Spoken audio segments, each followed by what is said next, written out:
So I'm in Westminster today, got a Jazz Vespers this evening, so I'm just warming up.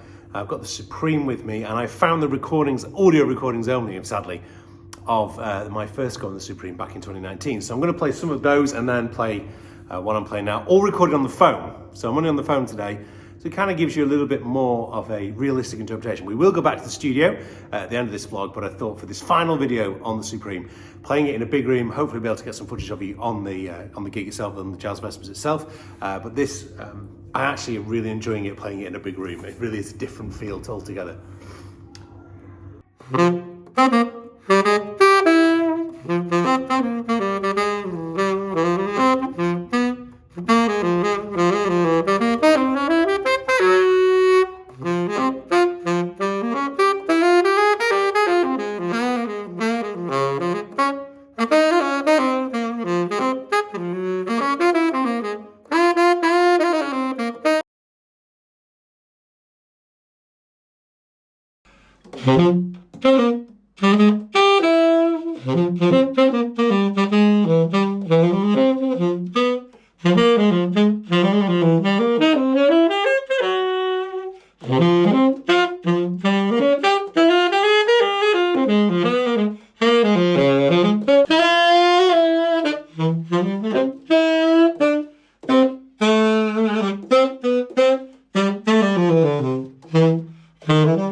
Sadly, I didn't have the opportunity to film anything on Sunday evening during the Jazz Vespers.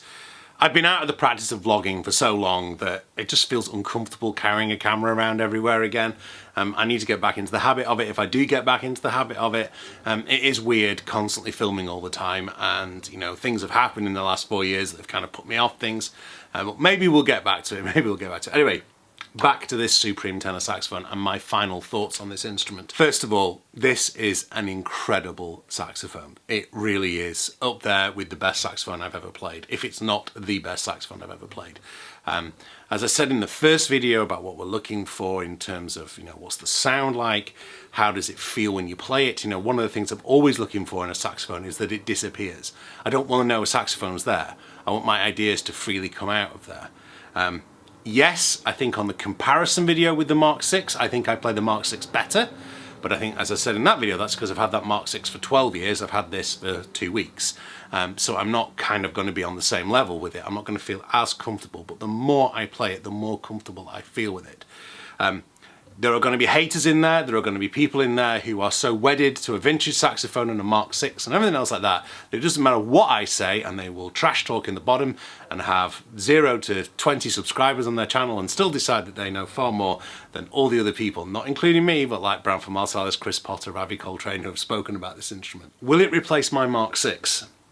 I need to give it some serious consideration. That is all I'm going to say.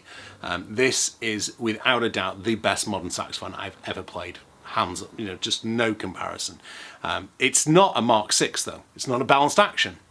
But I don't think it's trying to be a balanced action or a Mark VI. I think Selmer made a mistake with the reference 54 and the reference 36. Why try and recreate something that's already there? Charlie and I, my son, really enjoy watching the Grand Tour on Amazon Prime. If you've not watched it, go ahead and go and see it. And I'm pretty certain, I think it's on the Grand Tour. It could have been Top Gear, but I'm 99.99% certain it is on the Grand Tour, where Richard Hammond and Jeremy Clarkson are driving these remade vintage cars. I think one of them has a Jag, an E-Type Jag, and one of them has something else, because the resale values now of the originals of those are getting into the millions of pounds. An Aston Martin DB5, famous for James Bond with Goldfinger. I saw that near my work a couple of years ago now, actually, and they're going for ridiculous prices. And I think the same thing is happening with Mark VI saxophones. But what happens in that sketch, and I never want to really be compared to James May, but James May comes in a brand new Honda Civic and says, look, technology is better. We are better off today than we were yesterday. Technology moves us forward. And I guess it's whether you think that or not, whether you think that the advancements that have gone into this saxophone make it a better instrument, make technology better, has technology made making a saxophone better. Oh, I've gone out of focus there. For example, a lot of people like to take shots with cameras with film in still, even though the convenience of it is horrific compared to digital photography. Some people like to listen to vinyl, including myself, but not all the time. The convenience is not what attracts you to vinyl. The convenience is not what will attract you to a Mark VI. Yes, price is there. Price is important. Price is something I've got to consider if I'm going to purchase one of these Supremes. But I have been thoroughly impressed with this Supreme tenor, and I'm looking forward to bringing you some reviews of the Supreme Alto when that arrives in the studio in a few weeks. So thank you very much for watching. I appreciate the comments, but please try and be positive. Even if you're not a fan of this instrument, or not a fan of my mouthpiece or my setup, whatever, let's appreciate Selmer for bringing us a fantastic, wonderful saxophone. Thanks for watching. I'll see you soon.